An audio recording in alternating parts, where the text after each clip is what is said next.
ওকে, যেটা বলতেছিলাম সেটা হচ্ছে অ্যাডভার্ব। অ্যাডভার্ব মানে কি?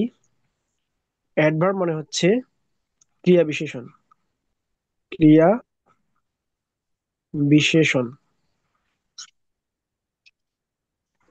এই ক্রিয়া বিশেষণ যে কাজটা করে সেটা হচ্ছে নাউন এবং প্রোনাউন এই দুইটা পার্টস অফ স্পিচকে বাদ দিয়ে অন্য যে কোনো পার্টস অফ স্পিচকে মডিফাই করবে। মডিফাই করা বলতে বিশেষায়িত করা, অর্থাৎ এগুলো সম্পর্কে অতিরিক্ত তথ্য দেয়া। জাস্ট আমি যদি একটু এক্সাম্পলে যাই,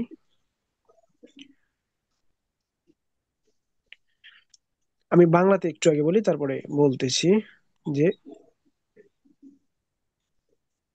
আমি দৌড়াই। আমি দৌড়াই, এই দৌড়টা হচ্ছে এখানে ভার্ব। এখন আমি বললাম যে আমি দ্রুত দৌড়াই। দ্রুত। এখন বলো তো, এই দ্রুত দ্বারা আমি কে বোঝাইছে না দৌড়কে বোঝাইছে? দৌড়কে বুঝাইছে। কাকে বুঝিয়েছে?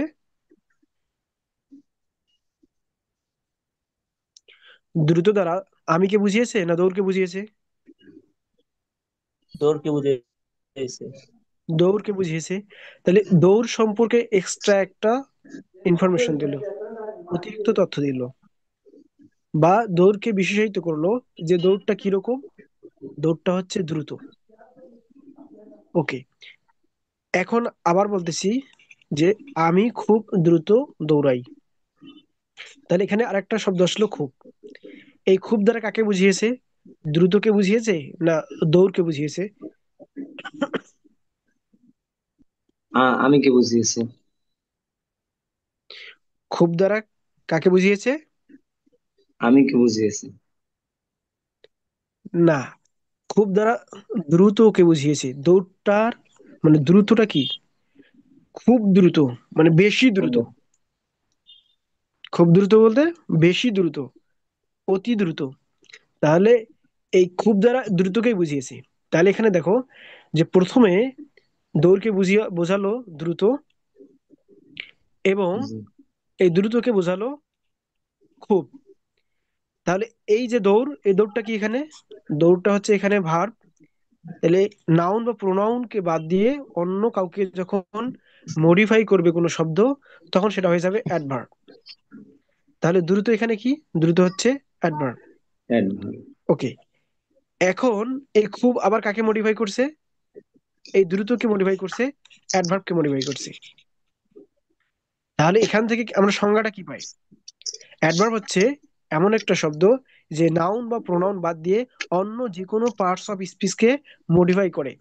হতে পারে সেটা ভার্বকে মডিফাই করবে, অথবা অ্যাডভার্ব নিজেই নিজেকে মডিফাই করবে, অথবা অ্যাডজেক্টিভকে মডিফাই করবে। তাহলে অ্যাডভার্বের কাজটা বুঝতে পারছো কিনা? এর কাজটা হচ্ছে অতিরিক্ত ইনফরমেশন দেওয়া। এটা অ্যাডজেক্টিভের মতোই, কিন্তু অ্যাডজেক্টিভ কাজ করে নাউন বা প্রোনাউনের উপর। নাউন বা প্রোনাউন সম্পর্কে এক্সট্রা তথ্য দেয়, কিন্তু অ্যাডভার্ব নাউন প্রোনাউন বাদ দিয়ে অন্য পার্টস অফ স্পিচ গুলো সম্পর্কে, যেমন ভার্ব সম্পর্কে, যেমন অ্যাডজেক্টিভ সম্পর্কে, যেমন অ্যাডভার্ব সম্পর্কে এক্সট্রা তথ্য দেবে। সেটা হচ্ছে অ্যাডভার্ব। কথা কি বুঝতে পারছো? জি। একটু কথা বলবে সবাই, হ্যাঁ, যখন আমি জিজ্ঞেস করব। জি।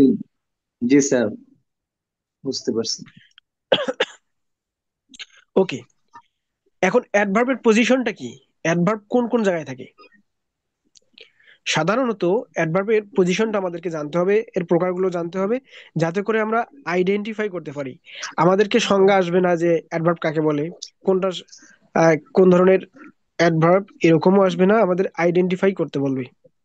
এই আইডেন্টিফাই করার জন্য আমাদের দুইটা জিনিস জানতে হবে। এক নম্বর হচ্ছে পজিশন, অ্যাডভার্ব কোন কোন জায়গাগুলোতে বসে।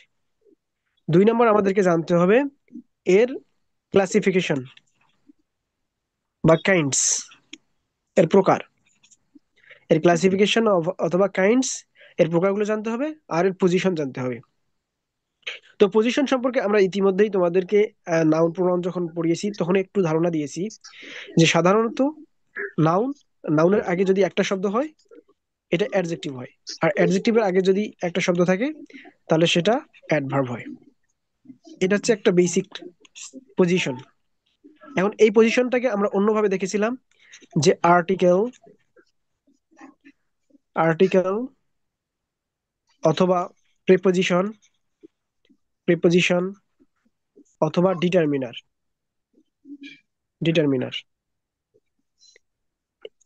আর্টিকেল, প্রিপজিশন, ডিটারমিনার, এগুলোর পরে যদি একটা শব্দ থাকে তাহলে নাউন হবে। এগুলোর পরে যদি দুইটা শব্দ থাকে তাহলে একটা অ্যাডজেক্টিভ হবে, আর একটা নাউন হবে। এগুলোর পরে যদি তিনটে শব্দ থাকে একটা অ্যাডজেক্টিভ হবে, প্রথমটা হবে অ্যাডভার্ব, এরপর একটা অ্যাডজেক্টিভ, এরপর একটা নাউন হবে। এটা হচ্ছে সাধারণ একটা স্ট্রাকচার, বুঝতে পারছো? এটা একটা গেল। আরেকটা হচ্ছে আরেকটা পজিশন হচ্ছে, এগুলো তোমরা মনে রাখবে, দরকার হলে যখন ভিডিও আপলোড হবে সেটা দেখে আবার তোমরা রিক্যাপ করে নেবে। আপাতত যতটুকু লিখতে পারতেছো লেখো, সমস্যা নেই। আরেকটা হচ্ছে ভার্ব। ভার্ব ভার্বের আগে যদি সাবজেক্ট না থাকে, ভার্বের আগে আমরা জানি সাধারণত সাবজেক্ট হয়, subject plus verb plus object. তো ভার্বের আগে যদি সাবজেক্ট না থাকে তাহলে সাবজেক্ট কারা হয়? নাউন বা প্রোনাউন ছাড়া অন্য কেউ সাবজেক্ট হতে পারে না। নাউন বা প্রোনাউন ছাড়া অন্য কেউ সাবজেক্ট হতে পারে না। তাহলে আমরা তো দেখেই চিনতে পারবো যে সাবজেক্ট কোনটা হচ্ছে, নাউন বা প্রোনাউন। তাহলে নাউন প্রোনাউন যদি না হয় ভার্বের আগে, তাহলে কি হবে? ভার্বের আগে যদি একটা শব্দ থাকে তাহলে সেটা অ্যাডজেক্টিভ হবে, অ্যাডভার্ব হবে, তাহলে সেটাই অ্যাডভার্ব হবে। ঠিক আছে? ভার্বের পরে ভার্বের আগে যদি একটা শব্দ থাকে তাহলে সেটাও অ্যাডভার্ব হবে। তাহলে এখানে দুইটা জিনিস তোমরা দাখিল আলিমে পড়েছো, যে প্রি মডিফায়ার একটা পড়ছো, মডিফায়ার, আর একটা হচ্ছে পোস্ট মডিফায়ার। প্রি মডিফায়ার মানে হচ্ছে যে আগে বসা বা পূর্বে বসা, আর পোস্ট হচ্ছে পরে। এই যে আমরা এতক্ষণ পর্যন্ত যা দেখলাম যে ভার্বের আগে কি বসে, অ্যাডভার্ব বসে, এই ভার্বের আগে অ্যাডভার্ব বসা, এটা হচ্ছে প্রি মডিফায়ার। তাহলে আমরা পজিশনটা এখানে দেখলাম, ভার্বের আগে অ্যাডভার্ব বসে, এরপর হচ্ছে নাউনের আগে যদি একটা শব্দ থাকে তাহলে সেটা অ্যাডজেক্টিভ হয়, যদি দুইটা শব্দ থাকে নাউনের আগে তাহলে তার আগেরটা অ্যাডভার্ব হবে। অথবা এটাকেই আমরা দেখলাম যে আর্টিকেলের পরে যদি বা প্রিপজিশন অথবা ডিটারমিনারের পরে যদি আহ, একটা শব্দ থাকে তাহলে এটা নাউন হয়, যদি দুইটা শব্দ থাকে তাহলে একটা অ্যাডজেক্টিভ হবে, একটা নাউন হবে, তিনটে শব্দ যদি থাকে তাহলে একটা অ্যাডভার্ব হবে, একটা অ্যাডজেক্টিভ হবে, একটা নাউন হবে। মানে এই ধারাবাহিকতাটা রক্ষা করবে সব সময়। এখন আমি একটা এক্সাম্পল দিই। এক্সাম্পলটা দেখো, she is a beautiful girl. Okay, এখানে দেখো এ হচ্ছে একটা আর্টিকেল। আর্টিকেলের পরে দেখো তো কটা শব্দ আছে? দুইটা। দুইটা। তাহলে আর্টিকেলের পর যদি দুইটা শব্দ থাকে তাহলে প্রথমটা কি হবে? বিউটিফুল। অ্যাডজেক্টিভ, পরেরটা হবে নাউন। এখন এখানে যদি আমি এটা বলতাম যে she is a very beautiful girl, তাহলে অ্যাডজেক্টিভের আগে এখানে কি পাওয়া যাচ্ছে? ভেরি পাওয়া যাচ্ছে। এই ভেরিটা এই হচ্ছে যে অ্যাডভার্ব। অ্যাডভার্ব।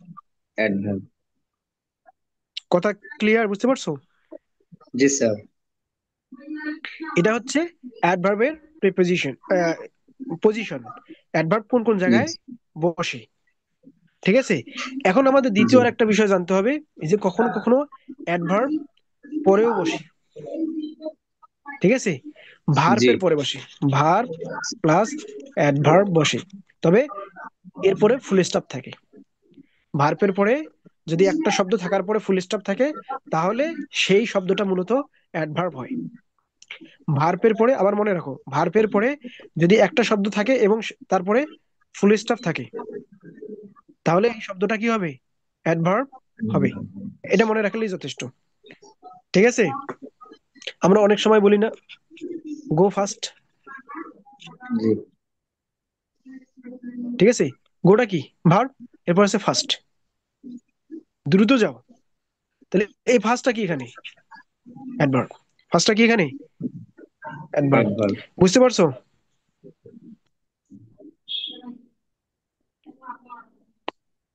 যারা কথা বলতে পারবে না তারা লিখতে পারো। নাবিল, জাহিদ, মাহমুদ, বুঝতে পারছো পজিশনটা?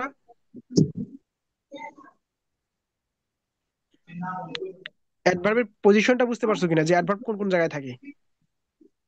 জি ওকে, এখন আমরা আমাদের একটু লেকচার শিটে যাই, তারপরে বাকি জিনিসটা দেখতেছি। এখন আমাদের যেটা জানতে হবে, এর ক্লাসিফিকেশনটা জানতে হবে, সাথে সাথে কোন শব্দগুলো অ্যাডভার্ব হয় এটাও আমাদেরকে জানতে হবে। এখন দেখো যে কিছু শব্দ আছে, যেমন perfectly, delightfully, barely, better, well, fast, alone, always, seldom, safely, safely, sweetly.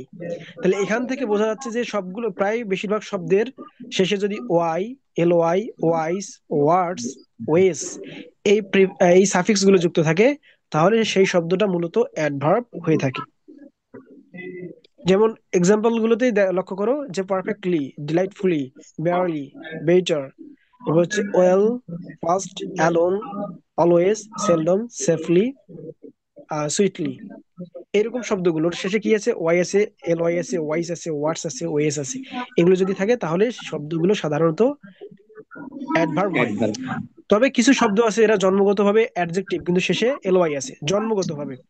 Costly, ugly, unruly, silly, friendly, deadly, lonely, orderly, lovely, sprightly, timely. এরা জন্মগতভাবে হচ্ছে অ্যাডজেক্টিভ, ঠিক আছে? মানে এল ওয়াই থাকার পরে এটা জন্মগতভাবে অ্যাডজেক্টিভের কাজ অ্যাডজেক্টিভ। করে। ওকে, এখন আমাদেরকে যেটা জানতে হবে এর ক্লাসিফিকেশনটা, মানে আমাদের আইডেন্টিফাই করতে গেলে এর ক্লাসিফিকেশনটা জানতে হবে। আর ক্লাসিফিকেশনটা যদি আমরা বুঝতে পারি, তাহলে আমাদের আইডেন্টিফাই করা খুব সহজ হয়ে যাবে। এখানে দেখো যে ক্লাসিফিকেশনটা আমরা এখানে দেখবো তিন ধরনের, একটা হচ্ছে সিম্পল, এরপর হচ্ছে ইন্টারোগেটিভ, আর একটা হচ্ছে রিলেটিভ। সিম্পলটার আবার 9-10টার মতো প্রকার রয়েছে, ঠিক আছে? এই 9-10টার মধ্যে এখানে দেখো adverb of time, adverb of place, adverb of manner, adverb of degree, adverb of number, adverb of frequency, adverb of order, adverb of cause and effects, adverb of assertion. দেখো, যদি যখন কোনো সময় বোঝাবে, সময়, সময়টা সবসময় অ্যাডভার্ব হয়। মানে যদি আমরা এখানে মনে রাখতে পারি এতটুকু, যে হোয়েন দিয়ে যদি আমরা প্রশ্ন করি, হোয়েন দিয়ে প্রশ্ন করার পর যদি কোনো উত্তর পাই, তাহলে কি পাবো? সময় পাবো। কখন? হোয়েন দিয়ে প্রশ্ন করলে কি পাবো? একটা সময়ের উত্তর পাবো। ওই সময়টা হচ্ছে জি অ্যাডভার্ব। এই সময়টাই কি? অ্যাডভার্ব। অ্যাডভার্ব। এই সময় বলতে শুধু ঘড়ির টাইম না, এই সময় বলতে শুধু ঘড়ির টাইম না, আজকে, গতকাল, আগামীকাল, পরশু, বুঝতে পারছো? এটাও কি? এগুলো সময়ের মধ্যে। এখন, পরে, এগুলো সময়ের মধ্যে। আচ্ছা, এখানে অনেকে ক্যামেরা চালু করে রেখেছেন, ক্যামেরাটাকে বন্ধ করে রাখো ভাই, রেকর্ডিং হচ্ছে তো।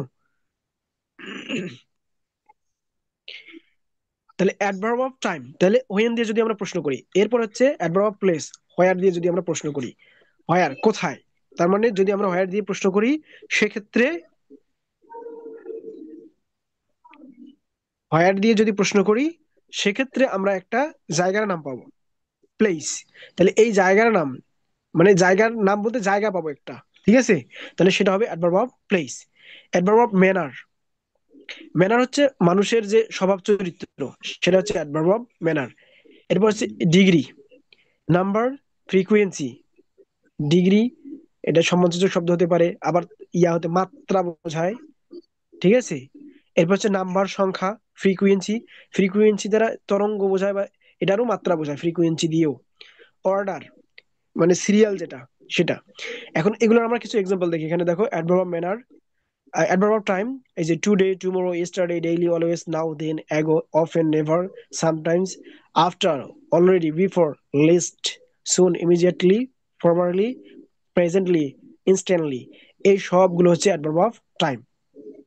এখানে দেখো লেখা আছে যে কখন দিয়ে যদি প্রশ্ন করি, মানে ওয়েন দিয়ে যদি প্রশ্ন করি, তাহলে অ্যাডভার্ব অফ টাইম পাওয়া যায়। তার মানে অ্যাডভার্ব চেনার উপায়, যদি আমরা ওয়েন দিয়ে প্রশ্ন করি তাহলে অ্যাডভার্ব পেয়ে যাব, অর্থাৎ অ্যাডভার্ব অফ টাইম পেয়ে যাব। এরপর হচ্ছে অ্যাডভার্ব অফ প্লেস। এই যে দেখো, here, there, everywhere, anywhere, nowhere, up, down, below, outside, inside, far, near, in, out, above. ঠিক আছে, এগুলোর জন্য আমরা কি করব, প্রশ্ন করব কোথায়, হায়ার দিয়ে প্রশ্ন করব। দুঃখিত। আচ্ছা, তাহলে কি দিয়ে প্রশ্ন করব, হোয়ার দিয়ে প্রশ্ন করব, কোথায় দিয়ে প্রশ্ন করব, হোয়েন দিয়ে প্রশ্ন করব, আর হোয়ার দিয়ে প্রশ্ন করব। এবার হচ্ছে adverb of manner. Adverb of manner হচ্ছে যে আচরণগত, badly, wisely, quickly, highly, silently, certainly, slowly, justly, gently, probably, hard, well, এগুলো হচ্ছে অ্যাডভার্ব অফ ম্যানার। এরপর হচ্ছে adverb of degree. Adverb of degree দ্বারা মাত্রা বোঝায় বা পরিমাণ বোঝাবে। এগুলো কি, যে ভাই ভেরি, এগুলোর কি মাস, পিডিএফ হাফ, পাবো? সো। হ্যাঁ, এটার লেকচার শিট পেয়ে যাবে, ক্লাস শেষে সাথে সাথে পেয়ে যাবে ইনশাল্লাহ। Extremely, too, quite, how, almost, fully. ঠিক আছে, এগুলো হচ্ছে adverb of degree. Adverb of number, এই যে one, two, secondly, thirdly, always. এখন আমরা অ্যাডজেক্টিভের মধ্যে এগুলো দেখেছি, যে অ্যাডজেক্টিভের মধ্যে অ্যাডজেক্টিভ অফ নাম্বার আছে, আবার অ্যাডজেক্টিভ অফ এই অ্যাডভার্ব অফ নাম্বার। তাহলে দুইটার মধ্যে পার্থক্য কি?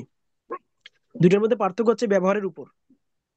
পার্টস অফ স্পিচ সবসময় নির্ণীত হয় বাক্যে ব্যবহারের উপর। ঠিক আছে, বাক্যে ব্যবহারের উপর পার্টস অফ স্পিচ নির্ধারিত হয়ে থাকে। এইগুলো আমরা দেখবো পরবর্তীতে। আচ্ছা, এরপর দেখো adverb of frequency. Adverb of frequency, এটা দ্বারা মানে একটা কাজ কতবার করা হচ্ছে, দুইবার, তিনবার, পাঁচবার, এই যে আমরা নির্দেশ করি, এটা হচ্ছে ফ্রিকোয়েন্সি, মাত্রারও মাত্রা যেটা আর কি।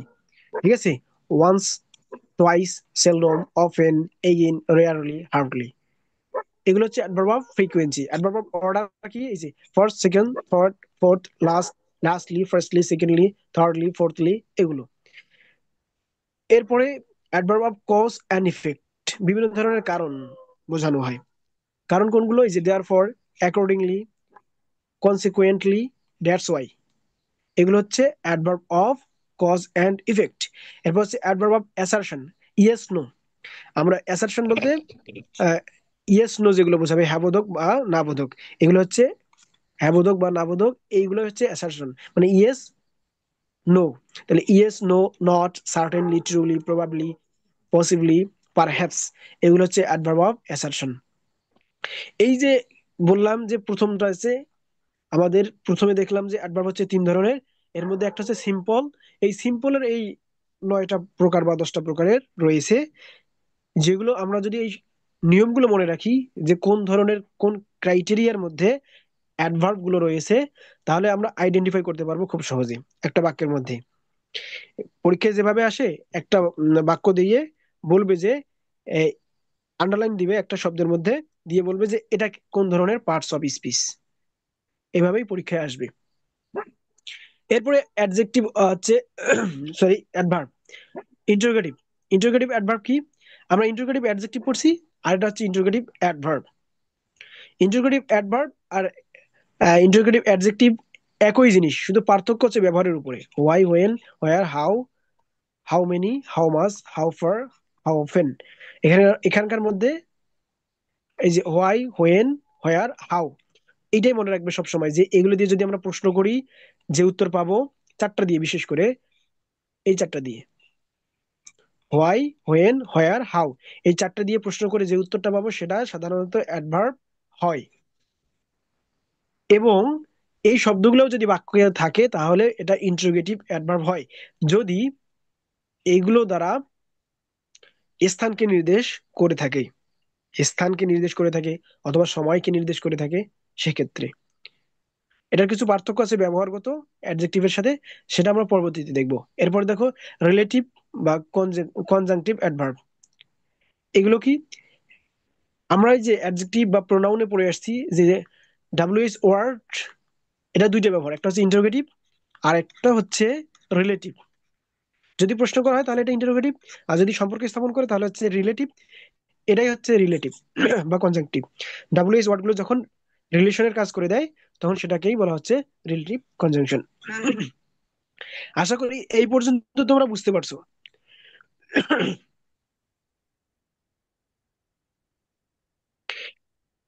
আহ, একজন লিখেছে যে ভাইয়া পরীক্ষায় কিভাবে প্রশ্ন আসবে সেভাবে সলভ করলে ভালো হয়।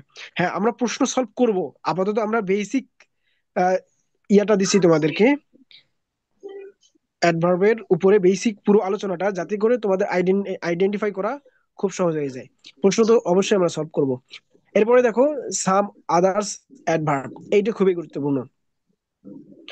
যে নাউন বা অ্যাডজেক্টিভের পূর্বে প্রেপোজিশনে যুক্ত হয়ে কোনো অ্যাডভার্ব গঠিত হলে তাকে প্রেপোজিশনাল অ্যাডভার্ব বলে। ঠিক আছে, নাউন বা অ্যাডজেক্টিভের পূর্বে প্রেপোজিশন যুক্ত হয়েও অ্যাডভার্বের কাজ করতে পারে। Away, indeed, anew, today, beside. ঠিক আছে, এই শব্দগুলো একসাথে ব্যবহৃত হয়ে থাকে। কম্পাউন্ড অ্যাডভার্ব রয়েছে এই যে সামটাইমস, এরপর হচ্ছে বিসাইড, দেয়ারফর, সামহাউ, ইয়েস্টারডে, এগুলো। অ্যাডভার্বাল ফ্রেজ, ফ্রেজ এবং ক্লোজে তোমাদের উপর আরেকটা মানে এটার উপরে তোমাদের জন্য আরেকটা ক্লাস হবে, সেখানে আমরা ফ্রেজ এবং ক্লোজ নিয়ে আলোচনা করব। তবে আপাতত মনে রাখো ফ্রেজ হচ্ছে শব্দগুচ্ছ। ফ্রেজ হচ্ছে শব্দগুচ্ছ। কোন শব্দগুচ্ছ যদি অ্যাডভার্বের মতো কাজ করে তাহলে সেটাকে বলা হয় অ্যাডভার্বাল ফ্রেজ। কোন শব্দগুচ্ছ যদি অ্যাডভার্বের মতো কাজ করে তাহলে সেটাকে বলা হয় অ্যাডভার্বাল ফ্রেজ। ঠিক আছে, ওকে।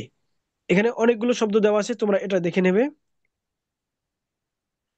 আমাদের এরপরে এখানে দেখো যে কিছু শব্দ যেগুলো অ্যাডজেক্টিভও হয়, অ্যাডভার্বও হয়।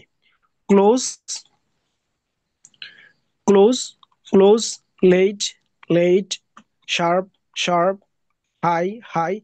এইখানে যে শব্দগুলো দেওয়া আছে এই শব্দগুলো কি হয়, অ্যাডজেক্টিভ হিসেবেও ব্যবহৃত হয়, অ্যাডভার্ব হিসেবেও ব্যবহৃত হয়। তোমাদেরকে আমি শুরুতে এই জন্য বলেছি যে পার্টস অফ স্পিচ নির্ণীতই হয় বাক্যে ব্যবহারের উপর ভিত্তি করে। বাক্যে কিভাবে ব্যবহার করা হয়, মানে অবস্থান, কোন জায়গায় বাক্যের অবস্থান রয়েছে সেটার উপর ভিত্তি করেই একটা শব্দকে নির্ণয় করা হয় এটা কোন ধরনের পার্টস অফ স্পিচ। এই যে বাক্যে অ্যাডভার্বের অবস্থান, এগুলো আমি তোমাদেরকে আগেই বলে দিয়েছি। Adverb of manner, adverb of place, adverb of time, এগুলো ভার্ব এবং অবজেক্টের পরে বসে। Adverb of manner, adverb of place, adverb of time, এগুলো ভার্ব এবং অবজেক্টের পরে বসে। ভার্ব এবং অবজেক্টের পরে বসবে কোনটা, যেগুলো adverb of manner, adverb of place, adverb of time বোঝাবে। মানে ম্যানার, প্লেস এন্ড টাইম এগুলো বসবে সিরিয়াল মতো সব সময় বলছে। যেমন ভাই একটু ধীরে এক্সাম্পলে ধীরে দেখো, করান। They play in the ground every afternoon. তাহলে এভরি আফটারনুন এটা দ্বারা কি বুঝাইছে, সময় বুঝিয়েছে। এই সময় বোঝানোর কারণে এটা অবজেক্টের পরে বা ভার্বের পরে চলে গেছে। এরকম কিছু অ্যাডভার্ব আছে যেগুলো সব সময় ভার্বের পরে বসে। এগুলো কি, always, often, usually, generally, just, quite, already. ঠিক আছে, অলমোস্ট, এগুলো পরেও বসে আবার আগেও বসে, ভার্বের আগেও বসে থাকে। যেমন যদি আমরা বলি যে I just, I have just come. ঠিক আছে, তাহলে এই যে জাস্ট এটা ভার্বের আগে বসলো। তাহলে এই যে always, often, usually, generally, just, quite, already, almost, ever, never, hardly, barely, rarely, scarcely, seldom, এগুলো ভার্বের, মেইন ভার্বের আগে এবং অক্সিলারি ভার্বের পরে বসে থাকে। এই স্ট্রাকচারটা এরকম যে অক্সিলারি ভার্ব বা মডেল অক্সিলারি ভার্ব, এরপর হচ্ছে অ্যাডভার্বটা, এরপর হচ্ছে মেইন ভার্বটা বসে থাকে। ওকে, এরপর হচ্ছে inversion of adverb. Inversion of adverb হচ্ছে বিপরীত অ্যাডভার্ব। বিপরীত অ্যাডভার্ব এটা হচ্ছে ইনভার্সন। ইনভার্সন, ইনভার্স মানে হচ্ছে বিপরীত, আর ইনভার্সন হচ্ছে বিপরীত বা উল্টো। মানে এটা একটা নাউন ফরমেশন আর ভার্ব ফরমেশন। ঠিক আছে, এটা নিয়ে আমাদের ইয়া নেই। এখানে দেখো যে barely, never, before, not only, এই শব্দগুলো হচ্ছে ইনভার্সন অফ অ্যাডভার্ব। এগুলো দ্বারা নেগেটিভ অর্থ বোঝায়, সব সময় এগুলো দ্বারা নেগেটিভ অর্থ বোঝায়। এই জন্য এগুলোকে বলা হচ্ছে ইনভার্সন অফ অ্যাডভার্ব। ঠিক আছে, আরো কিছু অ্যাডভার্ব রয়েছে, এই অ্যাডভার্ব গুলো তোমাদেরকে মনে রাখতে হবে। দেখো, ago, quite, very, much, too, hard, hardly, since, fairly, rather, scarcely, barely. এইগুলো অ্যাডভার্ব। এখন কখন কোনটা ব্যবহার করা হয়? অ্যাগো, কোয়াইট, ভেরি, মাস, এখানে সবগুলো লিখে দেওয়া আছে, তোমরা রিডিং পড়লে এটা বুঝতে পারবে। ঠিক আছে, এখন এখানে এক্সাম্পল গুলো দেখো। এক্সাম্পল গুলো দেখো যে এখানে কি বলছে, the mother sat vigilantly beside the sick baby. তাহলে এখানে দেখো, স্যাট ভিজিলেন্টলি, তাহলে কি আছে এখানে? এলওয়াই আছে। তাহলে এলওয়াই থাকার কারণে শব্দটাকে কি বলবো আমরা? অ্যাডভার্ব বলবো। আরো কারণ কি, ভার্বের পরে এটা আছে, তাহলে এটা হচ্ছে পোস্ট মডিফায়ার। পরেরটাতে যাই, পরেরটাতে the day of my sister's marriage is drawing near. তাহলে এই যে ইজ ড্রয়িং নিয়ার, ঠিক আছে।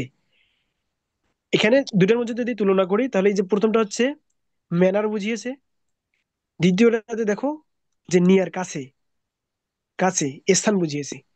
এই জন্য এগুলো হচ্ছে অ্যাডভার্ব। পরেরটাতে চলে যায়, he ran first, he ran first. এখানে রান ফার্স্ট, ফার্স্ট দ্বারা তো দ্রুত বোঝায়, এখানে অর্থ দিয়ে আমরা বুঝতে পারতেছি। আবার বলেছিলাম যে ভার্বের পরে যদি একটা শব্দ থাকে এবং পরে যদি ফুল স্টপ থাকে, তাহলে সেক্ষেত্রেও এটা অ্যাডভার্ব হয়ে থাকে। অনুভাবে এখানে দেখো, ভার্ব, ভার্বের পরে একটা শব্দ, একটা শব্দের পরে কি আছে? ফুল স্টপ আছে, এটা অ্যাডভার্ব হয়ে গেল। এরপরটা দেখো, দ্য ওয়ার্ড হার্ডলি। হার্ডলি অর্থ হচ্ছে কদাচিৎ, মানে কিছু, সামান্য কিছু। আর হার্ড মানে হচ্ছে কঠোর, কঠিন। তাহলে হার্ডলি এখানে এটা একটা অ্যাডভার্ব হিসেবে কাজ করে। আই নো বেটার, যে এই শব্দগুলো তো আমরা দেখেই আসলাম যে আই নো বেটার। এছাড়া দেখো যে হাউ দিয়ে যদি প্রশ্ন করি যে কেমন জানি, আই নো বেটার, আমি ভালো জানি। তাহলে কেমন জানি, তাহলে এই যে বেটার পাইলাম। এরপরে দেখো যে ভার্বের পরে একটা শব্দ আছে এবং ফুল স্টপ আছে, এই দিক দিয়েও আমরা আইডেন্টিফাই করতে পারতেছি। মানে একটা শব্দকে আমরা যেভাবেই আইডেন্টিফাই করতে চাই না কেন, আমরা এতক্ষণ যে নিয়মগুলো শিখলাম এগুলোর মাধ্যমে আমরা আইডেন্টিফাই করতে পারবো। এরপর তো দেখো, I have return, return just now, just now, এই যে সময় বোঝাচ্ছে। এবং রিটার্নড, ভার্ব আছে, ভার্বের পরে এই পুরোটা মিলে কিন্তু একটা ফ্রেজ হিসেবে কাজ করছে, অ্যাডভার্বাল ফ্রেজ, জাস্ট নাও। তাহলে এভাবেই আমরা এগুলোকে আইডেন্টিফাই করতে পারি। তোমাদেরকে লেকচার শিট দেওয়া হবে, তোমরা এখান থেকে এগুলো পড়ে ফেলবে। এখন আমরা আলোচনা শুরু করব প্রিপোজিশনের উপরে।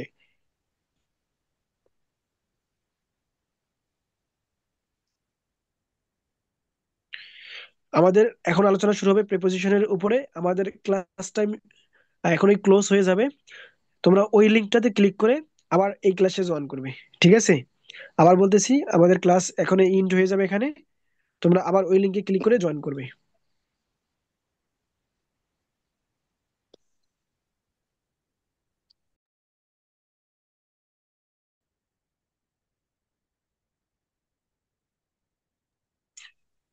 ওকে, স্ক্রিন দেখা যাচ্ছে? জি। গ্রুপে একটু জানিয়ে দাও যে ওই লিঙ্কে ক্লিক করলে আবার ক্লাসে জয়েন হওয়া যাবে। ঠিক আছে, ওকে। এখন যেটা আমরা আলোচনা করব সেটা হচ্ছে প্রেপোজিশন নিয়ে।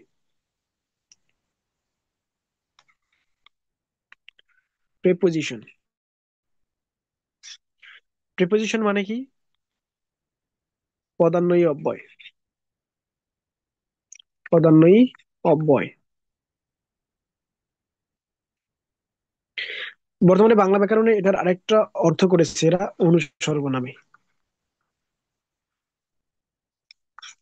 অনুসর্গ নামে বর্তমানে প্রেপোজিশনের অর্থ করেছে বাংলা, বর্তমান বাংলা ব্যাকরণে। ওকে, এই প্রিপোজিশন কি? এটা হচ্ছে যে নাউন বা প্রোনাউনের সাথে অন্য পদের সম্পর্ক স্থাপন করবে। এখানে যদি একটা নাউন থাকে, এখানে যদি একটা নাউন থাকে, এই নাউনের আগে বসবে, আগে বসে তার সাথে অন্যান্য পদের যে সম্পর্ক আছে সেটা নির্দেশ করবে। আমি বললাম যে স্কুল, তাহলে শুধু স্কুল। এখন বললাম যে স্কুলে, মানে স্কুলের দিকে, তাহলে হবে টু স্কুল। ঠিক আছে। জি, অনুরূপ ভাবে বললাম যে বাবা, এখন বলবো যে বাবার সাথে, বাবার সাথে, তাহলে উইথ ফাদার, উইথ ফাদার। ঠিক আছে। এই যে নাউনের পূর্বে বসে সম্পর্ক তৈরি করা, এটাই হচ্ছে প্রিপোজিশনের কাজ। আমাদের যেটা আসে পরীক্ষায়, প্রিপোজিশনের মধ্যে অনেক ধরনের আলোচনা। তো আমাদের যেটা আসবে যে নিচের কোনটা প্রিপোজিশন, অথবা আমাদের আসবে যে প্রিপোজিশনাল কিছু ফ্রেজ রয়েছে, যে কোনটা কোন ধরনের ফ্রেজ, ঠিক আছে। সেটা আমাদের পরীক্ষায় এসে থাকে। তো এখানে দেখো আমরা এগুলো তো অলরেডি পড়ে আসছি, এই জন্য এখানে আমাদের বেসিকের অত কাজ নেই, তারপরে তোমাদের এখানে শেষ করে দিয়ে আজকে টপিকটা। যে দেখো, প্রিপোজিশনের কাজ কি? নাউন বা প্রোনাউন বা নাউন ফ্রেজের সাথে, বাক্যচিত নাউন বা প্রোনাউনের সাথে সম্পর্ক স্থাপন করা, এটা হচ্ছে প্রিপোজিশনের কাজ। তাহলে down, over, off, on, at, between, to, by, for, এগুলো হচ্ছে প্রিপোজিশন। preposition, ক্লাসিফিকেশন, প্রিপোজিশন হচ্ছে 6 ধরনের: simple, double, compound, phrase, participle, disguised. এখন সিম্পলটা কি? যেগুলো একটা শব্দই আছে সাধারণত, সেটা হচ্ছে সিম্পল। আর যদি এটা দুইটা হয়ে যায়, দুইটা মিলে একটা অর্থ দেয়, তখন এটা হয়ে যায় ডাবল প্রিপোজিশন। যেমন এখানে কি আছে? টু, ইন, এই দুইটা মিলে হইলো ইনটু, ইনটু, দুইটা মিলে একটা হয়ে গেল, এটা হচ্ছে ডাবল প্রিপোজিশন। ঠিক আছে। উইথ, ইন, দুইটা মিলে হইলো উইথ ইন, এগুলো হচ্ছে ডাবল প্রিপোজিশন। কম্পাউন্ড হচ্ছে যে একটা প্রিপোজিশন আর একটা অন্য কোনো নাউন, অ্যাডজেক্টিভ অথবা অ্যাডভার্ব কিন্তু যুক্ত হবে। তাহলে দেখো, এটা হচ্ছে যে অ্যাবাউট, এখানে কি কি আছে? অন এবং বাই, কম্পাউন্ড প্রিপোজিশন। এখান থেকে আসলো আউট, বি থেকে আউট চলে আসে। বিটুইন, বাই, এরপর হচ্ছে টুইন। বিয়ন্ড, বাই থেকে বি আসে, এরপর হচ্ছে অন। অ্যালং, অন, অন থেকে এ আসে এবং long, along. Before, by, by থেকে বি আসে, এরপর হচ্ছে ফর, বি ফর। এগুলো হচ্ছে কম্পাউন্ড প্রিপোজিশন। এরপর হচ্ছে ফ্রেজ প্রিপোজিশন, যে প্রিপোজিশন দিয়ে শুরু হয়েছে এবং প্রিপোজিশন দিয়ে শেষ হয়েছে, এমন শব্দগুচ্ছকে বলা হয় ফ্রেজ প্রিপোজিশন Yes. বা প্রিপোজিশনাল ফ্রেজ। প্রিপোজিশন দিয়ে শুরু হবে একটা শব্দগুচ্ছ এবং প্রিপোজিশন দিয়ে শেষ হয়ে যাবে। ইন ফ্রন্ট অফ, তাহলে ইন দিয়ে শুরু হইলো, এটা প্রিপোজিশন, এবং শেষ হইলো অফ দিয়ে। ইন ফ্রন্ট অফ, এটা হচ্ছে প্রিপোজিশনাল ফ্রেজ বা ফ্রেজ প্রিপোজিশন। হচ্ছে Yes. In spite of, instead of, because of, owing to, এগুলো। এরপর হচ্ছে পার্টিসিপল। পার্টিসিপল প্রিপোজিশন কি? আমরা যে ভার্বে গিয়ে পার্টিসিপল পড়ছি, ওই পার্টিসিপলেই, ওই পার্টিসিপলটা কখনো কখনো প্রিপোজিশনের কাজ করে থাকে। যখন এটা প্রিপোজিশনের কাজ করবে, তখন এটাকে বলা হয় পার্টিসিপল প্রিপোজিশন। মানে প্রেজেন্ট পার্টিসিপল আছে বা পাস্ট পার্টিসিপল কখনো কখনো প্রিপোজিশনের কাজ করে থাকে, তখন এটাকে বলা হয় পার্টিসিপল প্রিপোজিশন। Participle ঠিক আছে। preposition. Regarding this matter, regarding this matter I know nothing, মানে এই ব্যাপারে, আই নো নাথিং, কত ঠিক আছে। তাহলে এখানে এটা সাবজেক্ট করেনি বা পার্টিকুলার হিসেবে কাজ করেনি, হিসেবে কাজ করেনি, কাজ করছে প্রেপোজিশন হিসেবে। ঠিক আছে। সরকার পাবে না, সরকার তো অবশ্যই পাবে, সরকার পাবে না। ভাই, আনমিউট টাকা তো করে কথা বলি, মিউট করে রাখি। ভাইয়া আপনি আমাদের সকলকে আনমিউট করে দেন। 1 লাখ কি করে রাখে, গরুর হচ্ছে না।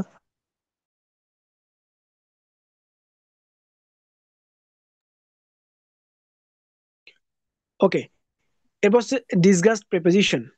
ডিসগাস্ট প্রিপোজিশন মূলত দুইটাকে ধরে নেওয়া হয়, ঠিক আছে, যে অন এর পরিবর্তে এ ব্যবহার হওয়া এবং অফ এর পরিবর্তে ও ব্যবহার হওয়া।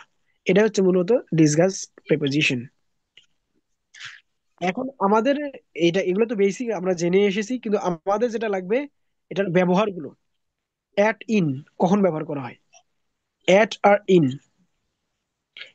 এখানে অ্যাট এর ব্যবহার আমরা দুই ধরনের দেখব, একটা হচ্ছে সময় আর একটা হচ্ছে স্থান। একটা হচ্ছে সময় আর একটা হচ্ছে স্থান। সময় এবং স্থানের ক্ষেত্রে অ্যাট ইন ব্যবহার করা হয়। যদি বড় সময় হয় তাহলে ইন হয়, যদি ছোট সময় হয় তাহলে অ্যাড হয়। আবার যদি এটা বড় কোনো স্থান হয় বা শহর হয় তখন সেক্ষেত্রে ইন বসে, আর ছোট শহর হলে সেটা অ্যাড বসে। এখন তুলনামূলক যখন দেখবে যে দুইটা জিনিস, এখানে মনে করো কুড়িগ্রাম আছে আর একটা হচ্ছে চিলমারি আছে, তাহলে এই দুইটা শহরের মধ্যে তুলনামূলক ছোট কোনটা? তুলনামূলক ছোট হচ্ছে সিলমারি। চিলমারি, কারণ কুড়িগ্রাম জেলা আর চিলমারি হচ্ছে উপজেলা। জি। এই জন্য এই তুলনামূলক ছোট যেটা সেটার আগে অ্যাড, আর যেটা বড় সেটা হচ্ছে ইন। তুলনামূলক ছোট সময়ের ক্ষেত্রে অ্যাড বসবে, বড় সময়ের ক্ষেত্রে ইন বসবে।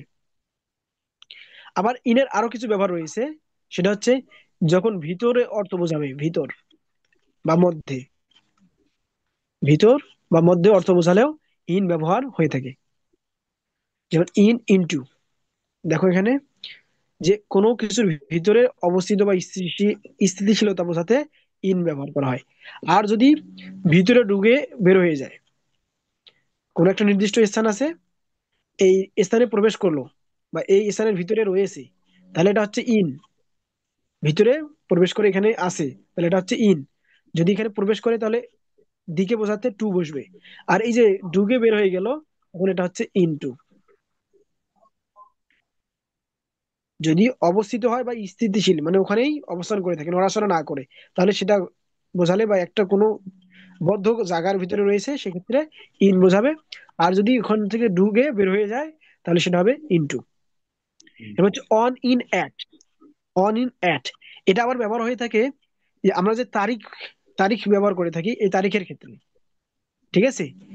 এখন ইন, অন, অ্যাট এই তিনের ব্যবহারের ক্ষেত্রে আমাদেরকে মনে রাখতে হবে যদি অতীতকালীন কোনো ঘটনা হয়ে থাকে, ঠিক আছে, এটা নির্দিষ্ট হয়। অতীতকালীন কোনো যে কোনো ঘটনায় মূলত নির্দিষ্ট হয়ে থাকে, তখন সেক্ষেত্রে ইন বসে। অথবা যখন বছর বোঝাবে তখন ইন বসবে, বা মাস বোঝালেও ইন বসবে। কিন্তু দিন বা তারিখ যদি বোঝায়, দিন বা তারিখ বোঝালে অন বসবে। দিন আর তারিখের, এই যে এইটা মনে রাখতে হবে, দিন আর তারিখের পূর্বে অন বসে। আর যদি মাস বা বছরের পূর্বে পূর্বে আসে তাহলে সেক্ষেত্রে ইন বসবে। আর নির্দিষ্ট সময়ের পূর্বে অ্যাড বসে, কারণ নির্দিষ্ট সময় হইলে তো ওখানে ইন চলে আসবে। আফটার ইন, আফটার কখন আর ইন কখন? তাহলে আফটার হচ্ছে পরের কোনো কাজকে বোঝানোর জন্য, মানে পরে কোনো কাজ হয়েছে, অতীতকালের দুইটা কাজ, তাহলে অতীতকালের কাজটাকে বললাম একটু আগে যে এটা নির্দিষ্ট হয়ে যায়, সেক্ষেত্রে ইন বসবে। তাহলে ওই কাজের পরে যে কাজটা হয়েছে সেটার ক্ষেত্রে আফটার বসবে। এরপর হচ্ছে ইন উইথ ইন, ভবিষ্যতের ব্যাপক সময়ের শেষ মুহূর্তে বোঝাতে ইন বসে। আর সেই সময় উত্তীর্ণ হওয়ার পূর্বে বোঝাতে উইথ ইন বলে। যেমন আমরা বলে থাকি যে এই কাজটা এক সপ্তাহের মধ্যে শেষ করবে, within a week, within a month, ঠিক আছে। আর কোন কাজটা শেষ হবে ওই সপ্তাহের শেষে হবে ভবিষ্যতে, সেক্ষেত্রে ইন বসবে। পার্থক্যটা একটু দেখো ভালো করে এখানে। কোনো কাজ করতে হবে, ঠিক আছে, শেষ সময় শেষ হওয়ার আগে, তখন হবে উইথিন, মানে 7 দিনের মধ্যে 10 দিনের মধ্যে এই কাজটা করবে, তখন হবে উইথিন। আর মনে করেন যে মাসের শেষে আসবে, শেষে আসবে, সপ্তাহের শেষে দিব, সপ্তাহের শেষে যাব, তাহলে তখন হবে ইন। যখন সপ্তাহের বা এই যে নির্দিষ্ট সময় ভবিষ্যৎকালীন নির্দিষ্ট সময়ের শেষে বোঝাবে তখন সেটা হবে ইন। কিন্তু ওই সময়ের আগে কোনো কিছু করতে হলে সেটা হবে উইথিন। এরপর হচ্ছে ইন বাই বিফোর, ভবিষ্যৎকালের ব্যাপক সময়ের পূর্বে ইন এবং নির্দিষ্ট সময়ের পূর্বে বাই বা বিফোর বসে। এরপর হচ্ছে ইন অন টু, সীমার মধ্যে বোঝাতে ইন, সীমার বাইরে বোঝাতে টু, এবং সীমার উপরে বোঝাতে অন বসে। ইন আফটার, তাহলে ফিউচার টেন্সের ক্ষেত্রে ইন এবং পাস্ট টেন্সের ক্ষেত্রে আফটার বসে। Since, from, for. এখন সিন্স এর বিষয়টা হচ্ছে তিনটা বিষয় মনে রাখবি সিন্সের। সিন্স কখনো কারণ বোঝায়, সিন্স কখনো কারণ বোঝাবে। সিন্স যখন কারণ বোঝাবে তখন সিন্স অর্থ হবে যেহেতু। যেহেতু এটা তখন হয়ে যায় কনজাংশন, এটা তখন কনজাংশন হয়ে যায়। কিন্তু আমরা যে সিন্সটাকে ব্যবহার জানি যে প্রেজেন্ট পারফেক্ট কন্টিনিউয়াস টেন্সে নির্দিষ্ট সময় হলে সিন্স বসে, নির্দিষ্ট সময় হলে সিন্স, আর নির্দিষ্ট সময় হলে ফর বসে। ঠিক আছে, এই সিন্সটা হচ্ছে এখানে, এই সিন্সটা হচ্ছে এখানে প্রেপোজিশন। এই সিন্স হচ্ছে এই যে নির্দিষ্ট সময়ের পূর্বে সিন্স বসে, ঠিক আছে, বা ফ্রম, এবং ব্যাপক সময়ের পূর্বে ফর বসে, এটা আমরা জানি। এরপর হচ্ছে সিন্স দ্বারা শুধু অতীতের নির্দিষ্ট সময়কে বোঝায়। এই সিন্সের আরেকটা ব্যবহার হচ্ছে অতীতকালীন কোনো ঘটনা বোঝানো, অতীতকালীন ঘটনা বোঝানোর জন্য সিন্স ব্যবহৃত হয়। এখানে একটা ব্যাপার মনে রাখবে, সিন্স যখন থাকে কারণ বোঝায় তখন সিন্সের সাথে দুইটা ক্লোজ থাকবে, সিন্সের সাথে ক্লোজ থাকবে দুইটা, সিন্সের থাকবে সাথে ক্লোজ থাকবে দুইটা, ক্লোজ থাকবে ক্লোজ ওয়ান, একটা হচ্ছে ক্লোজ টু। মনে করেন ক্লোজ ওয়ান এর সাথে সিন্স আছে, সেক্ষেত্রে ক্লোজ ওয়ান যদি ভার্ব ওয়ান হয় মানে প্রেজেন্ট টেন্স হয়, তাহলে এটাও ভি ওয়ান হবে। এটা যদি ভি টু হয় তাহলে এটাও ভি টু হবে, মানে এটা যদি পাস্ট টেন্স হয় এটাও পাস্ট টেন্স হবে, যদি এটা কারণ বোঝায়। কিন্তু সিন্স দ্বারা যদি সময় বোঝায়, অতীতকালীন সময়, তাহলে এই সিন্সের প্রথম অংশটা যদি ভি ওয়ান হয় পরেরটা হবে ভি টু, আর প্রথমটা যদি ভি টু হয় পরেরটা হবে হ্যাড প্লাস ভি থ্রি। এই সিন্সের এই ব্যবহারটা তোমরা মনে রাখবে। এরপর হচ্ছে বি সাইড, আরেকটা হচ্ছে besides. Beside, beside হচ্ছে পাশে বোঝাতে, আর বি সাইডস অর্থ হচ্ছে এছাড়া। এবার হচ্ছে বিটুইন, এমন, যদি দুইজন হয় দুইজনের ক্ষেত্রে বিটুইন বসে, আর সকলের মাঝে তুলনা বোঝাতে এমন বোঝায়, মানে বিটুইন, বিটুইন দেম মানে দুইজনের মাঝে, আর এমং দেম মানে ওখানে লোক আছে অনেকজন, তখন হয়ে গেল এমং। যখন দুইয়ের অধিক সংখ্যা হবে তখন হবে এমং, আর দুইয়ের মধ্যে হলে বিটুইন। এরপর হচ্ছে বাই উইথ। বাই উইথ, কোনো কাজ দিয়ে যদি হয়, কোনো কাজ যদি মানে করা হয়, এ, কোনো জিনিস দিয়ে যদি কোনো কাজ করা হয় তখন সেটা হবে বাই, আর যদি কোনো জিনিসের সাথে করে কাজ করা হয় তখন সেটা হবে উইথ। এরপর হচ্ছে অন ওভার, অন ওভার, আরেকটা হচ্ছে অ্যাবাভ। এটা ব্যবহার তোমরা আগে থেকে পড়ে আসছো, যে কোনো কিছুর যদি উপরে হয়, মনে করেন একটা বস্তু টেবিলের উপরে আছে, তাহলে এটা স্পর্শ করা যাচ্ছে, তাহলে সেটা হচ্ছে অন। আর যদি ঝুলে থাকে কোনো জিনিস উপর থেকে, ঝুলে থাকলে সেটা হবে আবার অব। আর যদি উপর দিয়ে চলে যায়, স্পর্শ করা গেল না, তখন সেক্ষেত্রে এটা এটা হয়ে গেল অ্যাবাভ। তাহলে অ্যাবুভ, অন ওভার। অ্যাবুভ, এরপর হচ্ছে আপ। হ্যাঁ, আপটা হচ্ছে নিচে থেকে উপরে গেলে, নিচ থেকে উপরে গেলে আপ হয়।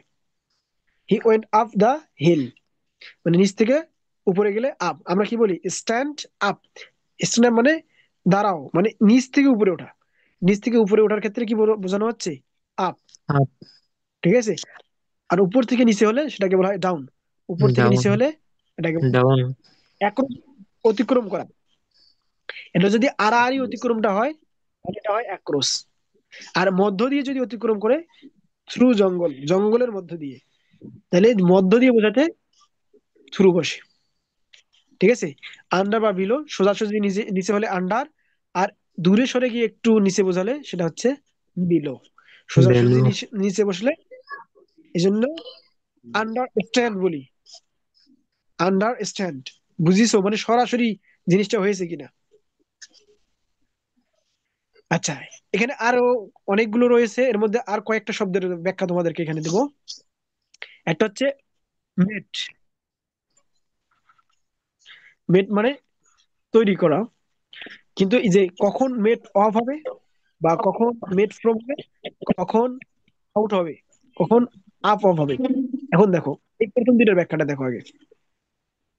যদি কোনো জিনিসকে দেখে বুঝতে পারেন যে এই জিনিসটা এখানে আছে, মনে করেন যে টেবিল বানানো হয়েছে, টেবিল বানানো হয়েছে কাঠ থেকে, গাছ থেকে, তাহলে এটা দেখে বোঝা যায় যে এটা কাঠ থেকে বা গাছ থেকে বানানো হয়েছে। সেজন্য এটাকে আমরা চিহ্নিত করতে পারবো, তখন আমরা অফ ব্যবহার করব, মেড অফ। কিন্তু এই যে কাগজ, এটা বাঁশ থেকে বানানো হয়েছে, এই কাগজ দেখে কেউ কি বলতে পারবে এটা বাঁশ থেকে বানানো হয়েছে? তাহলে এই কাগজ দেখে বলা সম্ভব নয় যে এটা গাছ থেকে বানিয়েছে বা বাঁশ থেকে বানিয়েছে। তাহলে যেটা দেখে সম্ভব হইলো না সেক্ষেত্রে হচ্ছে ফর্ম। এই যে the table is made of wood, wood থেকে তৈরি, তাহলে দেখে বোঝা যায়। আর এটা হচ্ছে the paper is made from wood বা ব্যাম্বো, কাঠ বা বাঁশ থেকে তৈরি হয়েছে, কিন্তু এটা দেখে বোঝা যায় না যে পেপারটা আসলে বাঁশ থেকে বা কাঠ থেকে তৈরি হয়েছে। এরপর হচ্ছে আউট, বুঝতে না পারা, মেক আউট। যদি কেউ কোনো কিছু বুঝতে না পারে তখন সেক্ষেত্রে ব্যবহার করা হয় make out. I can't make out what you say, মানে তুমি কি বলতেছো আমি বুঝতে পারতেছি না, এটাই মেক আউট বলতে, আমি বুঝতে পারতেছি না। এরপর হচ্ছে মেড আপ অফ, গঠিত হওয়া, মানে কোনো কিছু তৈরি হয়েছে। A cricket team is made up of 11 players, এই যে গঠিত হয়েছে একটা দল, তখন এই বোঝাচ্ছে মেড আপ অফ। আর মেড ইন, মেড ইন হচ্ছে কোনো সালে, আমরা কি বলি না মেড ইন চায়না, বা স্থানে, কোনো সালে বা স্থানে বোঝাতে made in, made in China, made in America, বুঝতে পারছো? আর মেড বাই, এটা হচ্ছে কার দ্বারা হইলো, তৈরি হলো জিনিসটা, সেক্ষেত্রে মেড বাই বসে। এখানে আর দুইটা দেখো, অ্যারাইভ আর রিচ, এই দুইটার মধ্যে পার্থক্য কি? অ্যারাইভ এট বা অ্যারাইভ ইন, কোন স্থানে পৌঁছানো বুঝতে অ্যারাইভ বুঝি, ঠিক আছে? আর রিচ অর্থ পৌঁছা হলেও এটার পর কোনো প্রেপোজিশন বসে না। মানে পার্থক্য দেখো, অ্যারাইভ, অ্যারাইভ যদি ব্যবহার করেন তাহলে অ্যারাইভের পরে অ্যাট ইন কি বসাতে হবে? অ্যারাইভের পরে একটা প্রেপোজিশন বসাতে হবে। আর রিচ হলে কোনো প্রেপোজিশন লাগবে না। এটা হোমের ক্ষেত্রে আর দুইটা জিনিস মনে রাখতে হয়। যদি আমরা বাড়ি যাই তাহলে I go home, go to home হয় না, ঠিক আছে? টু হোম হয় না, কিন্তু হোমের আগে কোনো ওয়ার্ড বা ফ্রেজ থাকলে টু বসে, ঠিক আছে? তাহলে দেখেন my friend return to his home, এখানে যখন নিজের বাড়ি হইলো বা হোমের আগে কোনো শব্দ নাই, সেক্ষেত্রে কোনো প্রেপোজিশন বসবে না। কিন্তু যখন হোমের আগে একটা ওয়ার্ড চলে আসছে তখন এখানে টু ব্যবহার করা হইলো। এটা হচ্ছে হোমের ক্ষেত্রে মনে রাখতে হবে। এরপর হচ্ছে ইন টাইম আর on time. In time, on time, যথাসময়ের পূর্বে বোঝাতে ইন টাইম, ঠিক আছে? আর অন টাইম হচ্ছে একবারে নির্দিষ্ট সময়, টাইম টু টাইম, নির্দিষ্ট সময় যখন কোনো কাজ করা হয় অন টাইম। আর যখন ওই সময়ের আগেই করা হয়েছে তখন এটা হচ্ছে ইন টাইম। ট্রান্সপোর্টের ক্ষেত্রে আরো কিছু জিনিস মনে রাখতে হয়, by bus, by train, by air, by boat. এগুলো যেসব যানবাহনে হাঁটাহাঁটি করা হয় তাদের মধ্যে অন, এটা খুবই গুরুত্বপূর্ণ। যানবাহনে ভ্রমণে বোঝাতে by bus, by train, by air, by boat, এগুলো বসলো। কিন্তু যে যানবাহনের ভিতরে আসো তখন বোঝানো হচ্ছে যে যানবাহনের ভিতরে আসো, তো ওখানে নড়াচড়া করা যায়, হাঁটাহাঁটি করা যায়, তখন সেক্ষেত্রে বোঝাবে অন, ঠিক আছে? On the bus, on the train, on the ship. তাহলে on the bus, on the train, on the ship, যখন বলে যে তুমি কোথায় আছো, যে on the bus, on the train, ঠিক আছে? আর যখন ভ্রমণ বোঝালো যে তুমি কিভাবে এসেছো, by bus, by train, by air, by boat, ঠিক আছে? এরপর আরেকটা হচ্ছে পায়ে হাঁটা। পায়ে হাঁটার ক্ষেত্রে বসে অন বসে, পায়ে হাঁটার ক্ষেত্রে অন বসে, ওই ওয়েন্ট দেয়ার অন ফুট, পায়ে হাঁটার ক্ষেত্রে অন বসে। গাড়ি থেকে, ঘোড়া থেকে, বাস থেকে পড়ে যাওয়া বা নামা অর্থে অফ বসে, ও ডাবল এফ, অফ বসে, মানে পড়ে যাওয়ার ক্ষেত্রে অফ বসে। The king fail of the horse back, ঠিক আছে? যখন পড়ে যাওয়া অর্থ আসবে তখন অফ বসবে, যখন পায়ে হাঁটা অর্থ আসবে তখন অন বসবে। যখন এই যানবাহনের এমন যানবাহন, এমন যানবাহনের ভিতরে রয়েছে যেখানে হাঁটা চলা করা যায়, সেক্ষেত্রে অন বসবে। আর কোনো যানবাহন দিয়ে ভ্রমণ করেছো সেক্ষেত্রে বাই বসবে, ঠিক আছে? ঘড়ির সময়ের ক্ষেত্রে, ঘড়ির সময় অনুসারে দেখো এখানে ঘড়ির সময় অনুসারে বাই, ঠিক আছে? ঘড়ির সময় যদি বোঝায় ঘড়ি, তাহলে what is the by war your watch, মানে ঘড়ি কি সরাসরি বোঝানো হয়েছে, ঠিক আছে, মানে তোমার ঘড়িতে কত বাজেছে, এরকম যদি হয়, মানে তোমার ঘড়িতে কত সময়, কত বা সময় কি, তাহলে সরাসরি যখন সময় হইলো তখন এটা হচ্ছে বাই। ঘড়ির নির্দিষ্ট সময় নির্দেশ করতে অ্যাট, এই যে অ্যাট 8 PM, যখন সময় উল্লেখ থাকতেছে, আর সময় বাকি থাকতে হচ্ছে to, it is quarter to 10। মানে কোয়ার্টার বলতে বোঝানো হয়, আহ, যে কোনো জিনিসের কোয়ার্টার বলতে বোঝানো হয় 4/1 ভাগ। কোয়ার্টার বলতে বোঝায় 4/1 ভাগ, ঠিক আছে, 1 ভাগ। তাহলে ইট ইজ quarter to 10। তাহলে এই সময়ের 4/1 ভাগ হচ্ছে, সময়ের 4/1 ভাগ হচ্ছে 15 মিনিট, 4 15 60। তাহলে এই 15 মিনিট কম থাকে। তাহলে এই যে ইট ইজ quarter to 10, মানে 10টা বাজতে এখনো 15 মিনিট বাকি, কোয়ার্টার। আর যদি বেশি হয় তাহলে পাস্ট, যদি বলে যে ইট ইজ 10 past 10, মানে 10টা বেজে 10 মিনিট, 10 পাস্ট হয়ে গেছে, অতিক্রম করে গেছে, সেক্ষেত্রে হচ্ছে পাস্ট। তাহলে যখন সরাসরি ঘড়িকে বোঝালো, সময়কে বোঝালো, তখন এটা হচ্ছে বাই। আর যখন সময় নির্দিষ্ট করে দিচ্ছে তখন এটা হচ্ছে অ্যাট। আর যদি সময় বাকি থাকতে হয় তখন টু। আর যদি সময় পার হয়ে যায় তখন হচ্ছে পাস্ট। আশা করি এই পর্যন্ত বুঝতে পারছো। আরেকটা, এটা দিয়ে আমাদের আজকের আলোচনা শেষ হবে, সেটা হচ্ছে ফোন। ফোনের ব্যবহার, এই যে শেষের যে এগুলো আলোচনা করতেছি পরীক্ষায় কিন্তু এগুলো আসবে বারবার, এই জন্য এগুলো ভালো করে তোমরা দেখবে। By phone, over the phone. ফোনের মধ্যে কোনো কিছু বলা বা নির্দেশ করা বোঝালে বাই ফোন বা ওভার দ্য ফোন আসবে। আর অন দ্য ফোন হচ্ছে ফোনে কথা চলছে বা বলছে বোঝাতে অন দ্য ফোন বসে। ঠিক আছে, মানে কোনো নির্দেশ আসছে ফোনের মাধ্যমে তখন এটা হবে বাই ফোন অথবা ওভার দ্য ফোন। আর যদি কথা চলছে ফোনের মধ্যে তখন হবে on the phone. Proper noun এর পূর্বে সাধারণত অ্যাট এবং কমন নাউন এর পূর্বে ইন বসে।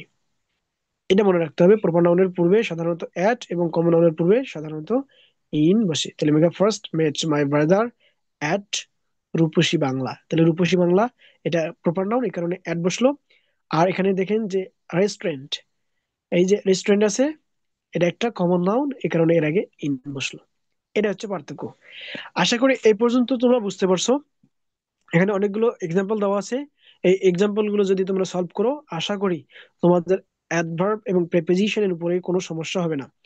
এখানে সকল বিশ্ববিদ্যালয় এবং যে কোনো ধরনের চাকরির পরীক্ষার যে ইয়াগুলো এসেছিল বিগত সালে প্রশ্নগুলো, সেগুলো এখানে উল্লেখ করা রয়েছে।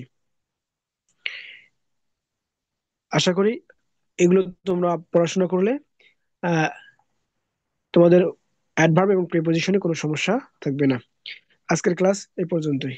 আসসালামু আলাইকুম রহমতুল্লাহ।